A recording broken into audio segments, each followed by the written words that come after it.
حضور حدیث میں ہے کہ جس آدمی نے لا الہ الا اللہ محمد رسول اللہ پڑھ لی وہ مسلمان بن جاتا ہے، لیکن پھر پاکستان میں جو احمدی لا الہ الا اللہ محمد رسول اللہ کیوں نہیں پڑھ سکتے احمدی وہاں پر؟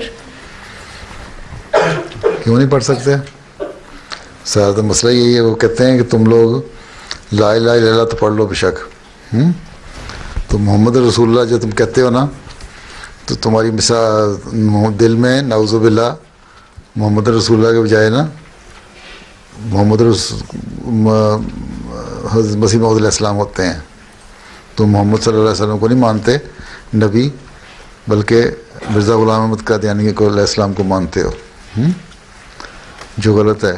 ابھی حدیث پڑھی ہے نا، تو اللہ تعالیٰ علیہ وسلم نے فرمایا تھا ان کو کہ تم نے اس کو دل چیر کے دیکھا تھا. تو حضرت صلی اللہ علیہ وسلم کو تو پتہ نہیں لگا، اس صحابی کو تو پتہ نہیں لگا کہ اس نے دل سے کلمہ پڑھا ہے یا ظاہری کلمہ پڑھا ہے.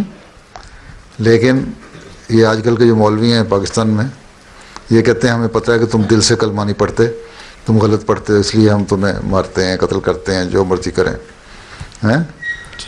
تو ان کے دماغ خراب ہو جائیں پھر اسی طرح ہوتا ہے نا، کوئی دلیل تو نہیں ہوتی اس کی.